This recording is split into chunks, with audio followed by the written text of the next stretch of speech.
Uric acid வந்து 5 to 7 இருக்கலாம். 6.28 தானே இருக்குது. கிட்டத்தட்ட நார்மல் வேல்யூ தானே, இது ஒன்றும் ஹை கிடையாது. நார்மல் ரேஞ்சு வந்து 5 to 7 இருக்கலாம். நார்மல் வேல்யூ 7.2 அப்படி அந்த மாதிரிலாம் வராது. ஒரு ரேஞ்ச் இருக்கும். இப்போ யூரியானா 20 to 40, ஃபாஸ்டிங் பிளட் சுகர்னா 100 to 120, அந்த மாதிரி ஒரு ரேஞ்ச் இருக்கும் எல்லாத்துக்கும்.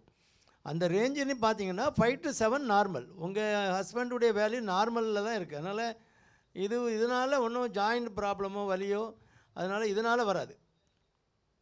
நார்மல் வேல்யூ தான், இதை பற்றி ஒரி பண்ண வேண்டாம்.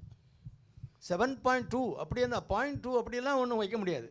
இப்போ எல்டிஎல் வேல்யூ கொலஸ்ட்ராலில் கெட்ட கொழுப்பு அப்படின்னா 100 to 130 அந்த ரேஞ்சில் இருக்கலாம். ரேஞ்சு தான் இருக்குமே தவிர பிபி அப்படின்னா 100 to 130, டயஸ்டாலி 120 to 100 to 130 அந்த ரேஞ்சில் இருக்கலாம்.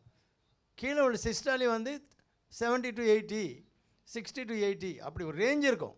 அது வந்து உங்களுக்கு 5 to 7 நார்மல், உங்கள் 6.2 தான் இருக்குது, நார்மல் தான், ஒன்றும் ஒரி பண்ணாதீங்க.